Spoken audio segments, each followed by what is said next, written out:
బ్రహ్మాండ రోడ్లు వచ్చాయి. రాష్ట్ర రోడ్లు అని పోయినాయి కానీ నేషనల్ హైవేస్ వచ్చినప్పుడు ఫస్ట్ రోడ్ నేషనల్ హైవే చేసినప్పుడు గుర్తుపెట్టుకోవాలి, చెన్నై టు నెల్లూరు. అది ప్రూఫ్ ఆఫ్ కాన్సెప్ట్.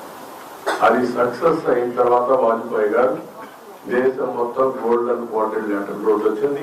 ఇప్పుడు జిల్లా రోడ్లు వచ్చి అన్ని అయిపోయాయి. ఫస్ట్ టెలిఫోన్, మీరందరూ ఫోన్ పెట్టుకున్నారు. ఒకప్పుడు ఫోన్ అన్నం పెడుతున్నా అన్నారు. ఇప్పుడు ఫోన్ లేకపోతే బతికే పరిస్థితి లేదు. అదొక నిత్యావసర వస్తువు అయిపోయింది. అది నిత్యావసర వస్తువే కాదు, పెద్ద ఒక వెపన్ అయిపోయింది, ఒక ఆయుధం. ఎక్కడున్నా మీరు వర్చువల్ వర్కింగ్ కోసం ప్రపంచంలో ఎక్కడున్నా అన్ని పనులు అయితే పరిస్థితి వచ్చింది 4 లక్షల కాలంలో. అందుకని ఈ రెండు కూడా సాధ్యం. ఆ సాధ్యం కావాలంటే వెల్త్ క్రియేట్ కావడం కాదు, సంపద సృష్టించడం కాదు, ఆ సంపద పేదవాళ్ళకి ఇచ్చే కార్యక్రమం శ్రీకారం చుట్టాలి. అయితే ఈ 5 సంవత్సరాలు పరిపాలన తిరుమల తిరుపతి దేవస్థానంతోనే ప్రారంభం కావాలి. ప్రక్షాళన, ప్రసాద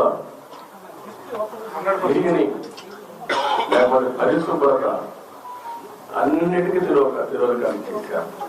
కరోనా నేను వస్తే పరదాలు కట్టే పరిస్థితి, ఇంకా హ్యాంగ్ ఓవర్ పోతున్నాం.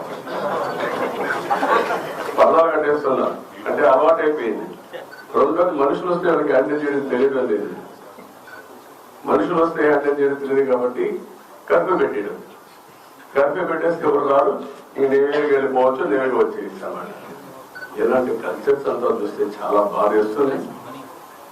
అదే మరి పెద్ద ఎత్తున అవకతవకలు జరిగాయి.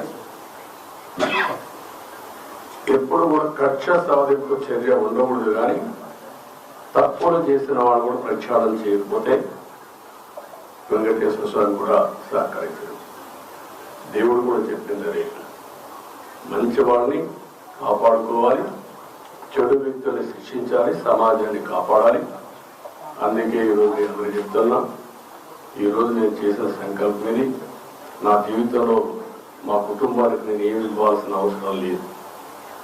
ఎందుకు ఆ మాట చెప్తున్నానంటే 35 ఏళ్ల మునిపే నేను ఒక చిన్న బిజినెస్ వాళ్ళకి పెట్టి రాజకీయాలపైన మీరు ఆధారపడకూడదు. ఆ రోజునే మా మిస్సెస్సే కాకుండా తర్వాత మా సన్ కానీ, మా కోడలు కానీ, మా మనవడు కానీ ఎవ్వరూ ఆధారపడకుండా ఆ రోజు ఒక చిన్న బిజినెస్